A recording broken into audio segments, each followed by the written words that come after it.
Well, thank you, Maya. I know you've heard from my wonderful friend, Senator Warnock. We have votes going on, so I appreciate your understanding. Joe, thank you. We chair similar committees and working together on all this. John, truly the leader on this from the very beginning. Congressman Sewell, thank you for your leadership. I know how you will never stop until I go and speak to the Alabama delegation, which I did do in Chicago. I want to thank Damon and also Janae, Margaret, John, Monica, Christine, all the advocates. Tiffany Muller has joined us. Thank you. I think we all know that nothing is more fundamental than the right to vote. And everything has been said here, but in the Senate, as we say, I haven't said it. So I'm going to take a little different tack on the Freedom to Vote Act and, of course, the John Lewis Act. But as you all know, these bills have passed in the House, and they will pass next year when the majority changes hands. This is my prediction. But in the Senate, we did have a vote, and it was so close in terms of an exception to the filibuster for these important bills.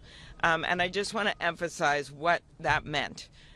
We convinced 48 of our colleagues that filibuster, while some of them may still want to keep it in place, that there have been over 100 exemptions in the history of America, and that voting and civil rights should be one of those exemptions. Yes. So I want to make clear that we are still on the precipice of getting this bill done, and the needs are more than ever.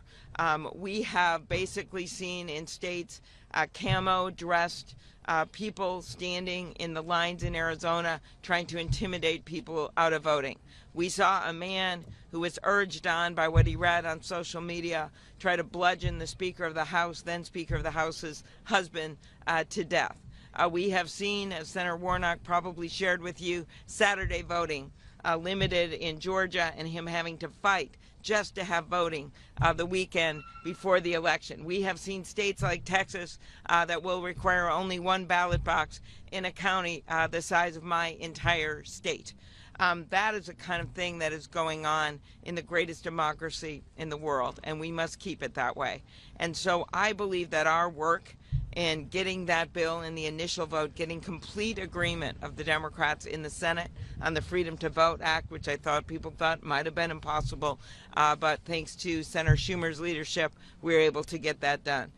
To be able to get many of our states, including my home state of Minnesota, to actually pass more some of the reforms that were already in that bill, to be able to educate the public on what's been going on, not just in their state, but all over the country in terms of voter suppression. These are wins. But the big win is going to be for the people of this country when we get this bill passed. I just spent nearly every day of the 10-day Minnesota State Fair at the fair.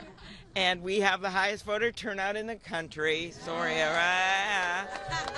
So I have people come up to me all the time and say, I voted for you, thank you. Or, I didn't vote for you, but I voted, and I do appreciate what you did on such and such.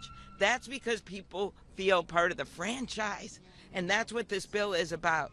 That's how you make good laws. That's how you reach out to people. That's how they don't feel alienated, when you make it easier for them to be part of this. So I commend my colleagues.